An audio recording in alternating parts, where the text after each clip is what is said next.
Ryan Reynolds here for, I guess, my 100th Mint commercial. No, don't. I mean, honestly, when I started this, I thought I only have to do like 4 of these. I mean, it's unlimited premium wireless for $15 a month. How are there still people paying 2 or 3 times that much? I'm sorry, I shouldn't be victim blaming here. Give it a try at mintmobile.com/save. Whenever you're ready.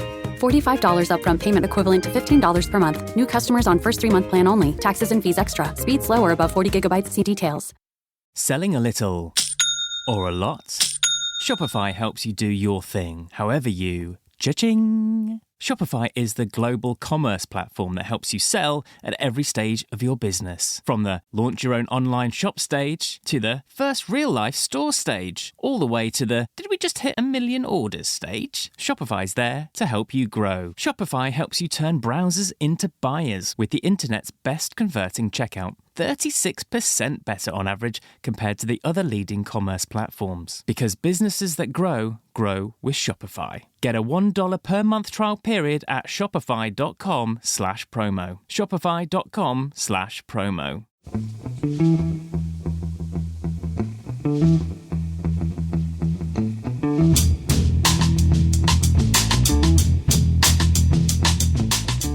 Hello and welcome to The Price of Football, the show that looks at the money behind the beautiful game with me, Kevin Day, and Liverpool University's Kieran Maguire. It's Tuesday night, Kieran. It's our news pod, but we're recording on Tuesday night because I'm going to that Edinburgh tomorrow for a couple of days. Didn't really fancy recording this on the train or in a bar, to be perfectly honest, Kieran. So we very kind of decided to record that. How are you? How are you? You loving this?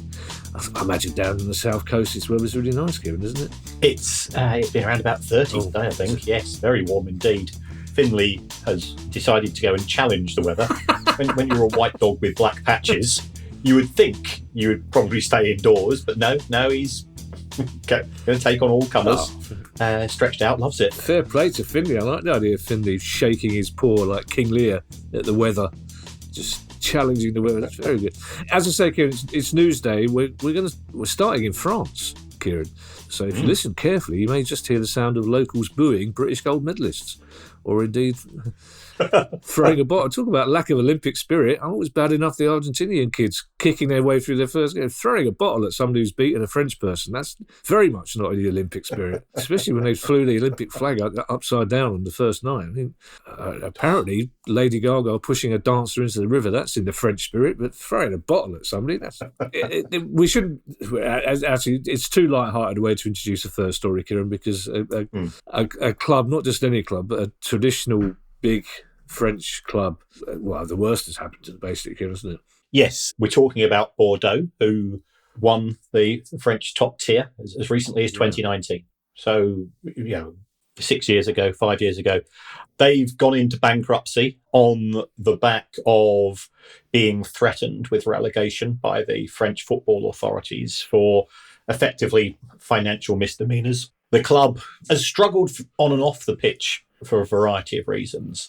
If we go back to 2016, when France held the Euros, Bordeaux's ground was expanded to 42,000 in order to allow it to host matches. And that, on the face of things, was good, but that meant that there were an awful lot of empty seats as far as Bordeaux is concerned. They were a club which I would say sort of similar to Brighton or Palace, sort of, last season, second division, they were averaging 21,000. So, a decent provincial following. But I think the costs of the stadium, which I think were 183 million euros, then they were hit heavily by COVID, especially in the second tier of French football, because you're not generating a lot of money from the TV deal at that particular level. They were owned by an American organisation called King Street, who lost tens and tens of millions. So they put the club into administration. And a new owner came in called Gerard Lopez. Is he a wrong? I'm not sure. But he's not very popular, to put it mildly. Yeah. And it looks like he's effectively walked away now. So we know that FSG, Liverpool's owners, were considering a multi-club model involving Bordeaux, I think with the intention of getting Bordeaux back into the French Ligue 1, because it's certainly got the capacity to do so. But when they lifted the carpet and looked at the numbers in detail, they didn't like what they saw. And then sort of things have accelerated in the past few days following FSG withdrawing.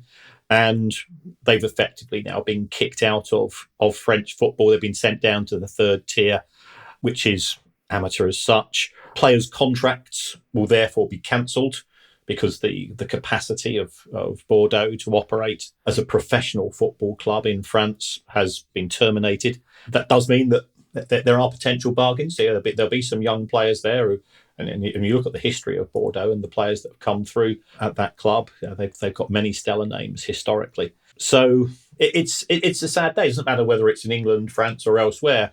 When a club of this stature, when a club that has played at Champions League level in the last 10 years, or indeed any competition, it's a bad day for football. Well, it also sends a shudder through many fans of teams that size all over Europe, Kieran, doesn't it? Because they would be high on the list of teams who wouldn't be going bankrupt, to be perfectly honest, with their history and their tradition.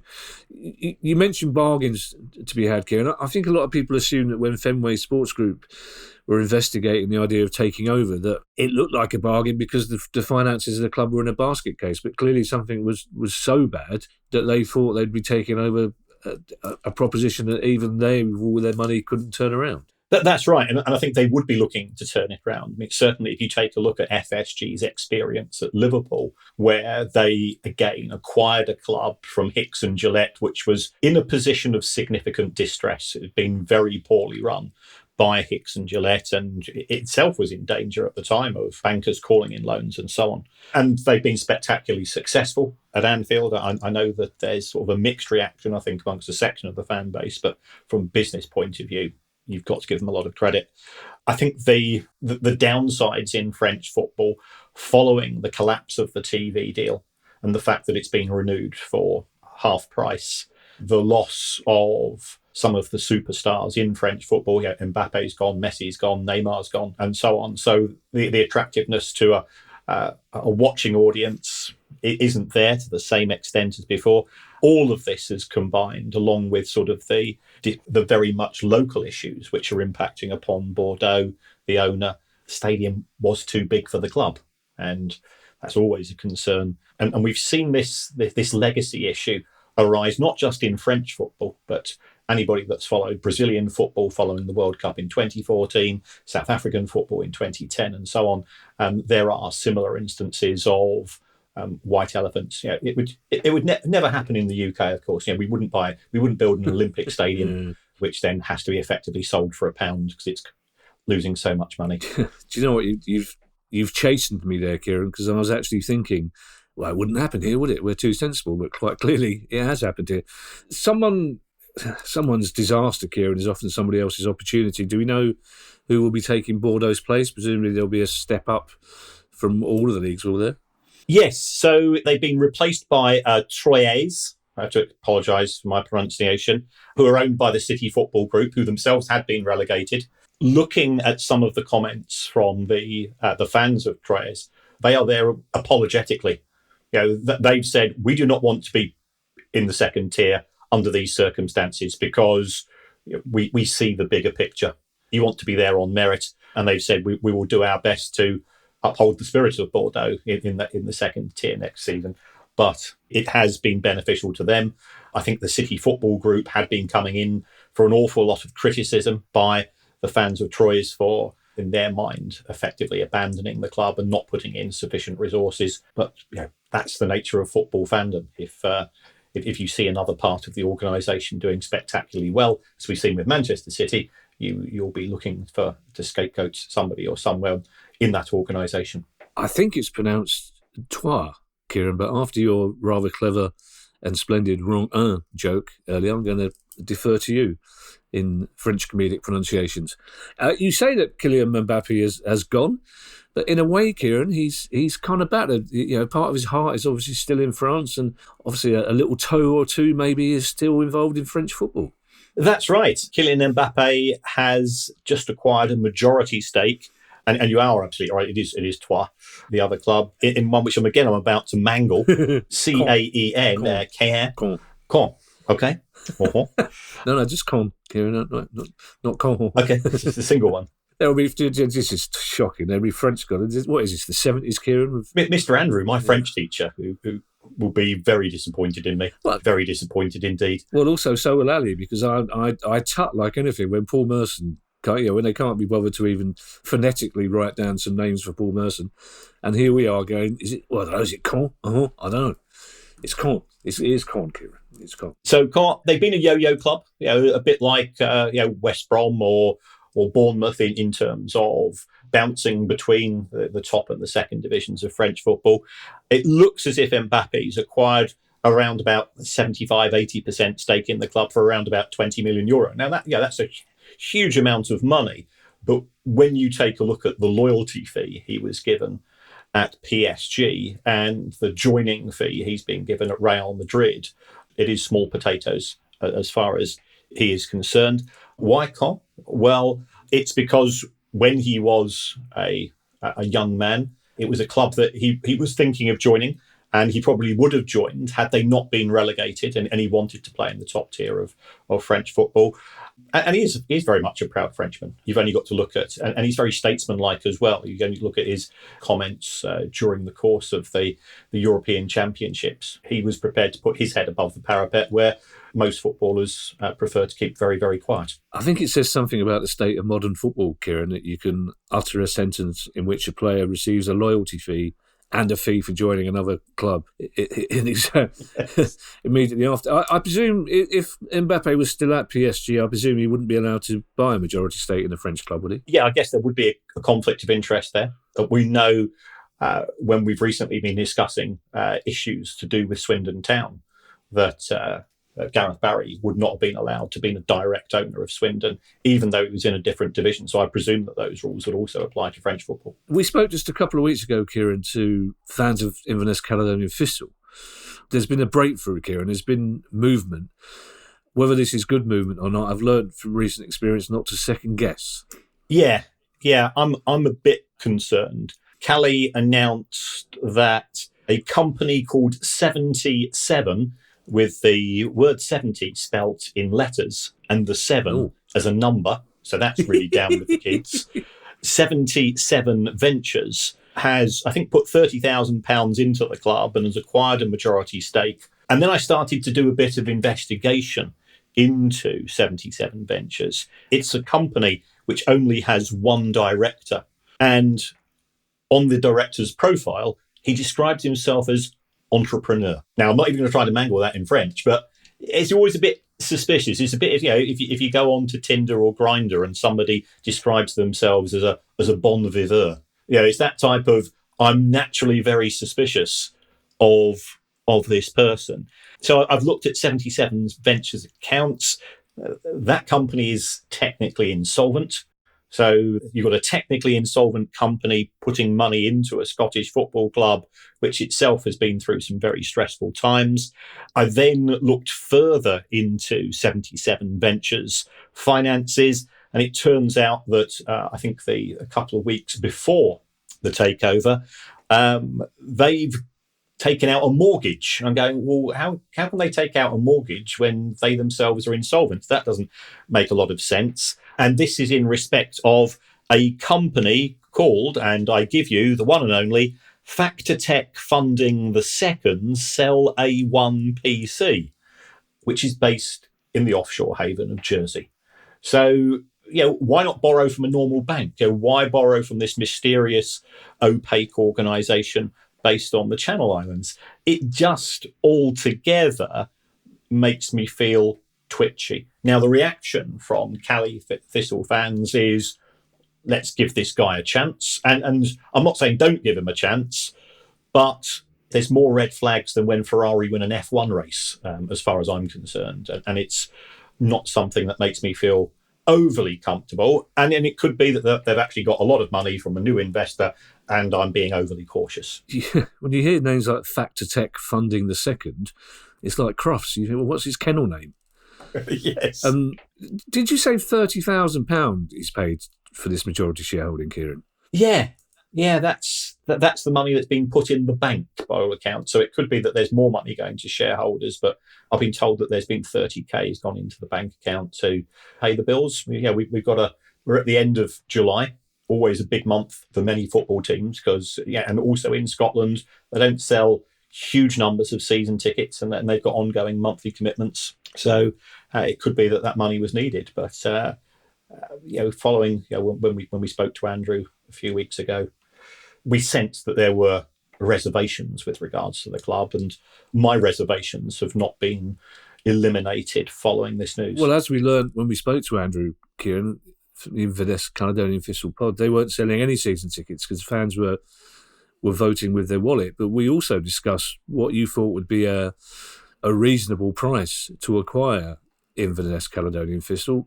and it was a lot more than £30,000. I mean, it's good that there's money in the bank to pay bills, but it was a substantial amount higher than that you thought the club would go for, wasn't it? Yes. Now, it could be that there will be more money given to shareholders, and this is sort of a little bit of a sweetener to the club itself. You've got to separate ownership from the operational activities of the business. But all in all, it's not trumpets at dawn as far as this particular takeover is concerned. That sounds like two jazzmen having a duel. Right. Trumpets at dawn. That'd be a long duel and one I wouldn't listen to.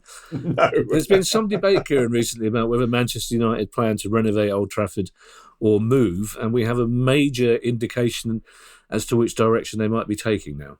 Yes, it would appear that our very good friend Offshore Jim, his preference is for a new stadium. There is sufficient land which is owned by the football club to effectively build a stadium by the side of the existing Old Trafford. So you would be able to continue to play matches at Old Trafford whilst the construction was taking place. The initial quoted cost that we're seeing is £2 billion for a 100,000 capacity stadium. I'm just wondering if that's a little low. I know that Jim Ratcliffe has seen the SoFi Stadium, which I think is owned and funded by Stan Kroenke, ironically of Arsenal. And we're also seeing Arsenal come out tonight and say, we're not sure that the Emirates is big enough. So could there be more activity taking place there? So I think the good news, this is a vote of confidence in the continued enthusiasm for fans to go and watch Premier League football, Champions League football. Who knows what competition by the time this particular stadium is finished. There's been a few snarky comments, I think, from fans of other clubs to say, Jim Ratcliffe's been saying that this needs to be the Wembley of the North, so therefore is it going to involve state funding? My understanding is that would not be the case. Certainly he could afford to pay for it himself. There's no doubt about that. Given his success in business, he could go to third-party lenders, as we've seen at Spurs, could go to the markets and try to raise some money from share issues, but I'm not sure he'd necessarily want to go down that particular route because it could mean diluting his existing stake. If it does take place, expect it to be similar to Spurs in terms of multi-sport, multi-function, multi-operational. And Manchester United made £136 million from ticket sales last year. Well, we should easily be looking at £200 million from ticket sales, which is an incredible achievement, and they will sell them. I don't think you'd see an increase in the number of season ticket holders. Presently, Manchester United have got 51,000 season ticket holders at the existing Old Trafford out of a total of 76. So they're selling, you take 3,000 away fans, they're effectively selling, 24,000 tickets a match to members. Why? Because members, it's a once a year, it's a once a 5 year, it's a once in a lifetime opportunity to see the club that they love. A, they're prepared to pay higher prices, and B, they all wander into the megastore and come out, with bags full. So from a business point of view, you can understand why let's have 45,000 of those people. So I think if you are if you're a local red from Urmston or Gorton or Harper Hay, and you're currently on the list for a season ticket at Old Trafford, don't build up your hopes. I don't think things are going to get any better because season ticket holders have outlived their usefulness to club owners. I also expect prices to rise significantly. We certainly saw that at Spurs as well. So it's business. The club's not a charity. It's there to make money as far as both the Glazers for certain and Ratcliffe almost certainly as well is concerned. But it could be very spectacular. You'd have to get planning permission approved. I know that there's a workforce involving Andy Burnham, who's been on the show, Gary Neville, who's still a Red. though he's not as popular at Old Trafford as he perhaps thinks he is. And on the back of that, I guess 2029 would be the earliest, I think, a realistic start point. So you've still got another 5 seasons at Old Trafford as it is. Nobody's as popular anywhere as Gary Neville thinks he is, to be perfectly honest, Kieran. It's interesting. I mean, 2029 seems optimistic to me, considering that Palace are now 3 years behind opening their new stand. But the payment of it is interesting, because even before Sir Jim Ratcliffe bought the club, he was dropping very heavy hints to the mayor and to the local council that he expected them to be contributing significantly towards it, especially any new transport links that might be needed. Well, I think what he's looking for is we have the Etihad campus in the east side of Manchester, where there has been local government contribution. Could we see something in that area of Manchester around Old Trafford? It's certainly got the capacity. I mean, I used to live in Whalley Range when I was a student, and it was a rough and ready part of Manchester, and it's not changed significantly. And I've always said I played cricket for Trafford Cricket Club. It's not a wealthy part of the city. So some form of urban regeneration project utilising the football ground would be a private-public partnership. Now, that's how it's going to be sold. There's a case for saying, hold on, the football ground's only open 25, 30 times a year. Would it be better to put public sector money into projects which are going to be utilised 365 days a year? But that's a political discussion to be had. I'm sure the Prowler probably had a bit of cash in his pocket, Kieran, didn't he? Possibly somebody else's, but I'm sure he was all right for money there and there.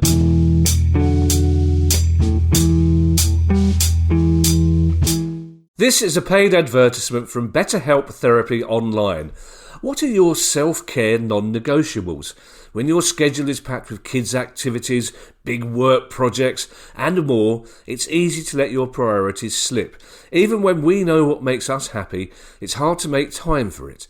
But when you feel like you have no time for yourself, non-negotiables like therapy are more important than ever. To paraphrase the ruts, if you're in a rut, you've got to get out of it, out of it, out of it, out of it. If you're thinking of starting therapy, give BetterHelp a try. It's entirely online and is designed to be convenient, flexible and suited to your schedule. All you need to do to get started is fill out a brief questionnaire to get matched with a registered therapist. Once you get started, you can switch therapists anytime for no additional charge. With almost 5,000 therapists in the UK already, BetterHelp can provide access to mental health professionals with a wide variety of expertise. Stop comparing and start focusing with BetterHelp. Visit betterhelp.com/price today, that's all in big letters, to get 10% off your first month. That's BetterHelp, HELP.com/price. Want a website with unmatched power, speed, and control? Try Bluehost Cloud, the new web hosting plan from Bluehost, built for WordPress creators by WordPress experts. With 100% uptime, incredible load times, and 24/7 WordPress priority support, your site will be lightning fast with global reach. And with Bluehost Cloud, your sites can handle surges in traffic no matter how big. Plus, you automatically get daily backups and world-class security. Get started now at Bluehost.com.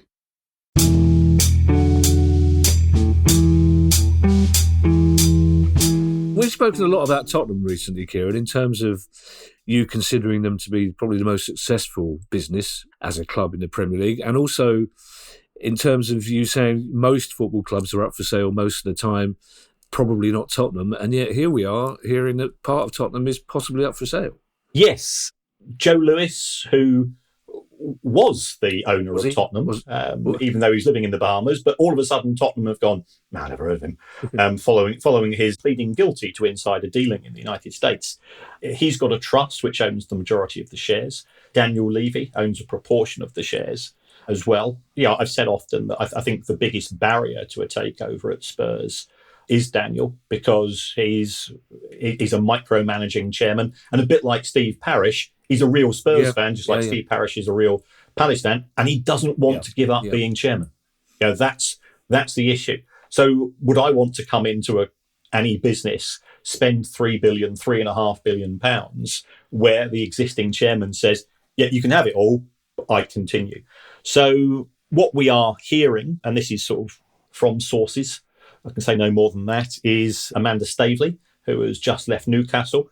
Her name is being mentioned as putting together a consortium, and that's what Amanda Staveley's very good at. You know, she's very good at introductions. It was her introduction of the Abu Dhabi United to the Manchester City owners, which helped that deal get through. Clearly, she was also in negotiations, which involved Mike Ashley, which led to a transfer of ownership there.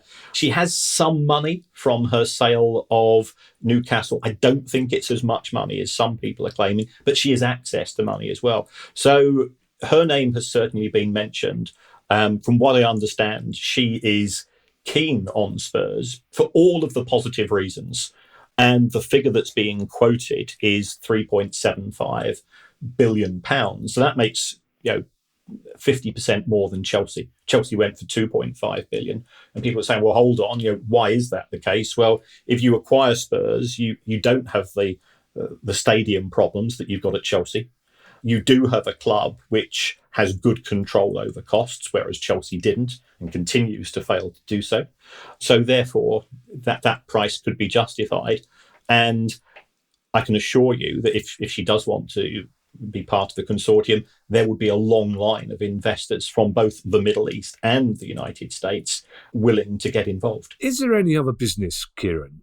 And this is a question I think Spurs and Palace fans would like to ask you off the back of what you just said, but is there any other business whereby a potential new buyer wants to buy 100% of that business, but the person running that business says, yes, you can buy 100% of this business, but I'm going to carry on running it? Because that seems to be the case in football. I mean, is that standard practice in business? How easy is that for that to happen? Because it's quite clearly, rumours have been swirling around Palace for 2 or 3 years about potential 100% buyers that have been put off by Steve Parish's insistence on staying. Is it a thing? It is a thing. It often actually works the other way. I've got a couple of friends who have run very successful businesses who have been in a position to sell those businesses on multi-million-pound deals. But part of the deal is you are part of the brand. You are part of the intellectual property. So you've got golden handcuffs for the next 3 years. So I'll pay you 15, 20 million pounds, provided that you stay on and also you deliver in terms of the quality of the work that you've put in to date. And that can be measured financially or using other metrics. So that can be the case, but I think in the case of somebody who wants to run a football club, unless they think that Daniel's the right person for the job, or they want Steve Parish to do that, they want Steve to be the face of the new consortium, the chances are, if you're spending that amount of money, you've probably got somebody who you think can change things around and upskill or downskill or cut costs, which perhaps the current management team don't want to do. Amanda Staveley's obviously helped to do a good job at the club she's just left behind, Kieran, because until 3 weeks ago, I reckon, when we had a question about the first £1 billion player, we'd never mentioned the figure £1 billion on this pod. And now, in the past 3 weeks, we've been talking about it every pod, and here we are using it about Newcastle United. Yes, it would appear, again, we're sort of picking up various crumbs from various sources, that Newcastle United, which was sold by Mike Ashley for £310 million to PIF, 3 years ago, is now worth £1 billion in terms of what Amanda Staveley, if the rumours are true, appeared to have got for her 6% of the shares. And if you then gross that up, and if so, you've got to give a lot of credit to the new owners. But I think there are two driving forces for the increase in value. First of all, the market is very, very frothy at present. American investors on the back of a very successful United States economy. And welcome to Wrexham. We've got no idea just how inspirational that show has been in terms of persuading rich people in America to say, well, if Reynolds and McElhenney can do it for a fifth-tier club in English football, I want to get involved, and I want to cut out the middleman by going straight for the Premier League. So the valuations of football clubs have increased. One of the reasons why Newcastle was relatively cheap at £300 million was that whoever acquired it bought it with, at the time, probably a 30-40% chance of being relegated, and all of the financial repercussions that generates. Newcastle did very well under Eddie Howe in that they bought wisely in that first window with the likes of Trippier and co, and they've now established themselves. Now, 5 years ago, you might say at the start of the season, Newcastle has probably got 25, perhaps a 30% chance of being relegated under Mike Ashley. Under PIF, I'd probably say they've got a 1 to 2% chance of being relegated. And what investors dislike most of all is uncertainty. And if you get relegated, first of all, you've got that huge drop of revenues. Secondly, the fear is you could do a Leeds United, a club which on the face of it should be in the Premier League, but has spent 16 years out of it. So there's that fear. I think that fear has now evaporated. So when you take away uncertainty, that increases value. So all of those factors put together, an increase in market values, and I think an increase in the perception of Newcastle and probably Aston Villa as being, I think we've got a big 6+2 now, and I can't see any of those clubs being relegated under the current ownership groups. Sunderland fans probably wouldn't join in the applause, Kieran, but I mean, hats off. They've added £650 million worth of value in 3 years. That's not bad going, is it? It is. I think they've not done a Mashiri, and got caught by the bright lights and had their trousers taken down by various selling clubs, various agents and so on who have been marketing their products, and giddiness takes over. And on the back of that, I think having a relatively modest approach, which I know has frustrated some Newcastle fans, because we all want the idea, we all like the idea of somebody coming in and giving us expensive baubles in the shape of famous footballers on huge contracts and huge transfer fees, because we live our lives in reflection of the success of the football club. But that's not been the case. And Newcastle, I think in the main, have bought well. How they're going to deal as far as the selling market is concerned, we'll wait and see. But they've done very well this window to date. And Kieran, what have I said to you in the past, Kieran, about using these highfalutin, fancy, technical accounting phrases? Frothy. What does frothy mean? Frothy, it means an overexcited market. It's where you create a price bubble, and I think there is a bit of a price bubble at present in football. But a bit like crypto, whilst there's another mug to buy it off you at the current price, then sell. I'm going to start using that phrase. How I try to put people off and not reveal that I don't know anything when they approach me in the Parsons Arms. Say, what's happening with the Leeds takeover? And I for now, I'll just go, don't know, mate, it's all a bit frothy. And they'll go, oh, he knows what he's talking about. It's frothy. Our anti-penultimate story, Kieran, involves two Premier League clubs who have had a bit of a wrist slap, and unfortunately one of them is mine. Yes, Forest and Palace have been sort of told off by the Gambling Commission. And the reason for this is in respect of their partnership with Kylian Sports. Now, I think as far as Palace is concerned, that's your sleeve sponsor. As far as Forest are concerned, for 24-25, it's their front of shirt sponsor. Although Forest have just played a friendly in Spain where they were told before the match, you can't wear that, mate. Oh. Yeah, a bit like Stroppy Dorman, because we're not keen on gambling in Spain. And yet I think Sunderland played in Spain as well, and nobody noticed that they were sponsored by a betting organisation. But why is there an issue? Kylian Sports is Asia facing. Now, trying to work out exactly where it's based, I think, is proving to be a little bit challenging. We think it might be in the Philippines, or it might not. But the issue that the Gambling Commission has is that normally it's tended to turn a blind eye to gambling companies who sponsor clubs, provided the gambling company itself is registered as what we refer to as a white label gambling organisation. And those white label deals are normally done by a company in the Isle of Man called TGP Europe. TGP Europe used to do this for Kylian Sports, but are no longer there. And what the Gambling Commission have said is that if any books are open, i.e. if any websites are open in the UK where you can bet using Kylian Sports, then you're in breach of your licence and then we're going to kick the doors in.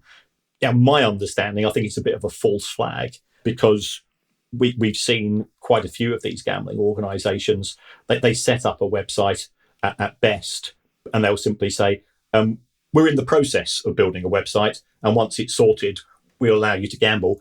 And that's all that happens, certainly, as far as Bournemouth and their new sponsors, BJ88. And that's not a reference to the number of children sired by a former Prime Minister. But BJ88 is one of those, we're building the site as it is. This warning, Kieran, does it come with any potential sanctions? Because obviously Palace fans listening to this will be going, well, if they're not happy with our sleeve sponsor, they're not going to be happy when they find out about our front of shirt sponsor, because the same issues apply. Yeah, I think in the case of Net88, they are a label. So they've gone via TGP Europe. So they can, if they wish, open a book in the United Kingdom. But I suspect that they won't.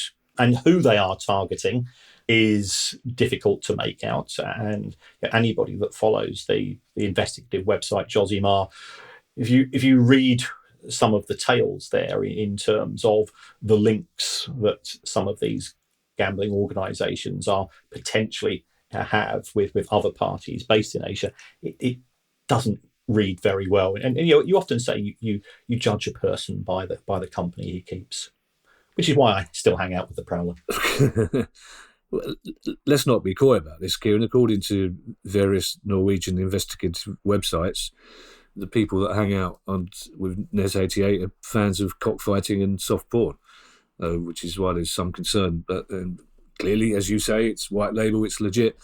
Our penultimate question, Kieran, involves another Scottish club, unfortunately. Inverness, Caledonian, Thistle may or may not be heading out of trouble, but there's another one that's heading into it by the look of things.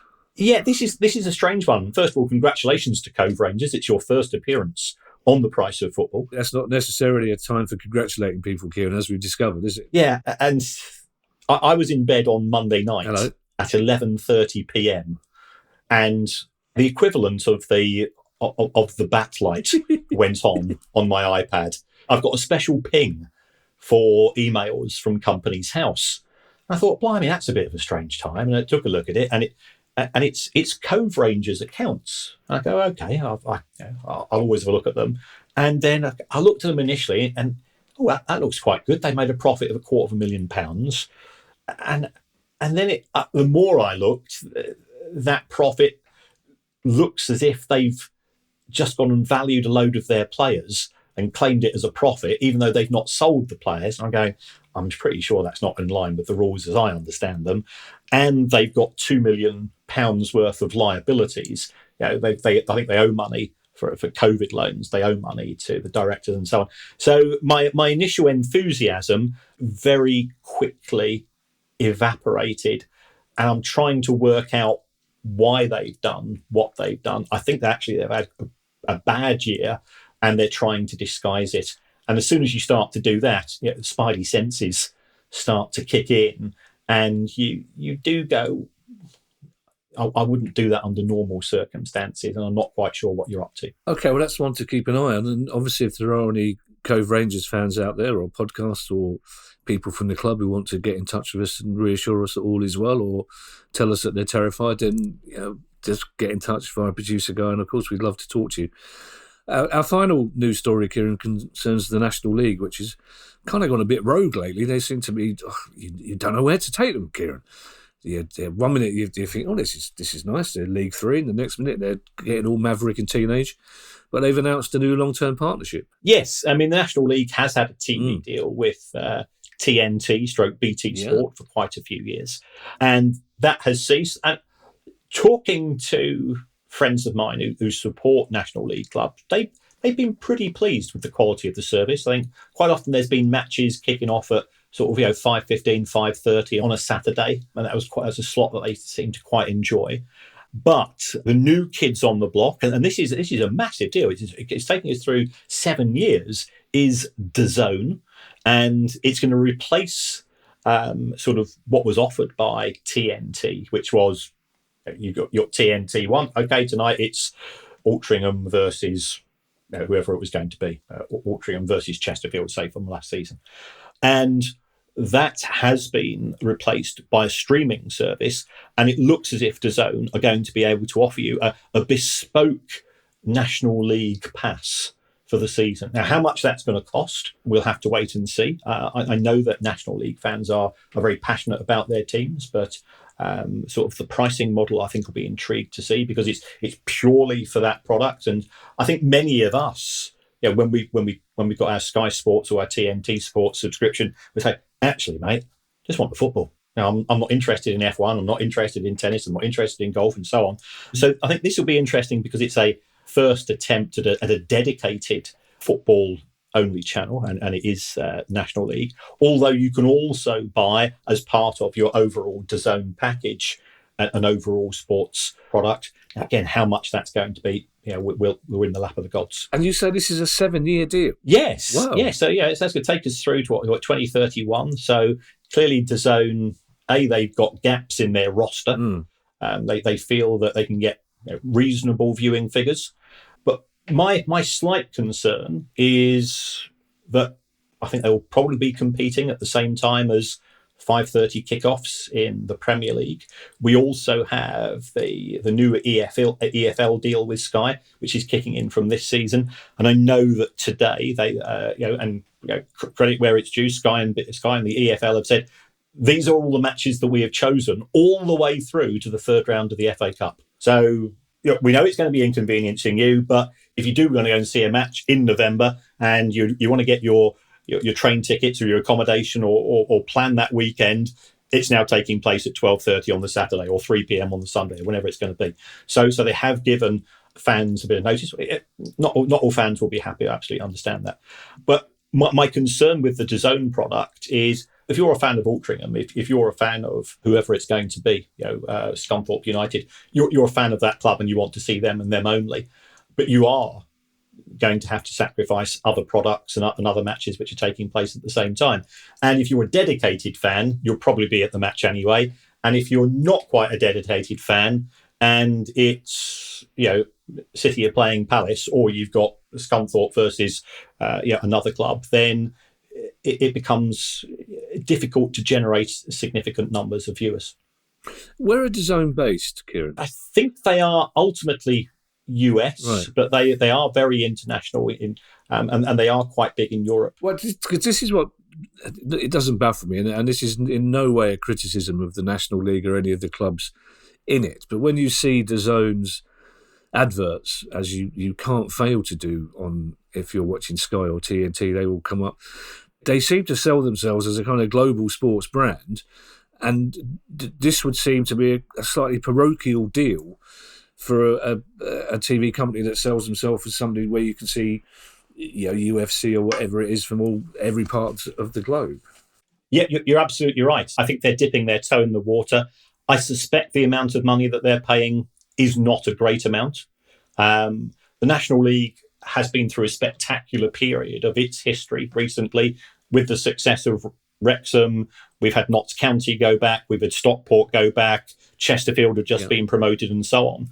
So it is seen as the fifth division. And I think many National League fans, and I think sort of many neutrals, but then at present, I don't support a team at the arse end of League Two. My views might change. I think we'd probably be in favour of 3 up, 3 down to make it the equivalent of a fifth division. I think the level of interest of football in this country probably justifies that. But whether TNT decided not to renew their deal simply because they weren't prepared to match the same level of money, or the National League were asking for more and they decided to walk away, I think I'll be intrigued to find out information on the price of this deal. Yeah, a mate of mine who's a Sutton United fan isn't consoled by the idea that the National League is League 3, as I keep saying to him. He keeps telling me to F off, essentially, words to that effect, basically. Thank you to everyone who's donated to the pod via our Patreon page. If you'd like to make a small monthly contribution to the pod as well, that'd be very kind of you. It'll get you access to our chat community and our regular quizzes, and you can do that by going to patreon.com/priceoffootball. If you have a question you'd like answered on the show, email us at questions@priceoffootball.com. Don't forget you can follow us on Twitter X, and you can find us on our YouTube channel. And if you'd like to buy our book or our t-shirt, you can find details on that same website, priceoffootball.com. We'll be back on Tuesday with our weekly questions pod. In the meantime, I shall hand you over to Mr. Kieran Maguire for his customary farewell. Well, thank you as always for keeping in touch with us, and apologies in advance for those of you that can correct me for my absolutely appalling French correction, especially Mr. Andrew, if he does listen to the show. There's a variety of ways you can support the show, and one of those is to give us a review on whatever app you use, Spotify or Apple Podcasts. It helps us in the charts. It helps us with credibility. It means that prospective guests end up scratching their heads a lot of the time because it doesn't matter what you say about the show. You could even say you would rather have the show presented by Mark Wood, the 97 miles an hour England bowler, and the Prowler, who will certainly tell him that coming in from Rottenstall off a fret, the Prowler was able to go and bowl even faster. Faster than 97 miles an hour? The Prowler was a man of very tall tales. Oh, okay, good. I like the sound of the Prowler. I like it. Well, you can't. I presume there's not a speed camera at your ground, Kieran. So it could be true. Only the one by the local police service for nicking cars. Bye, everybody. Au revoir, Monsieur Andrew. Au revoir. The price of football.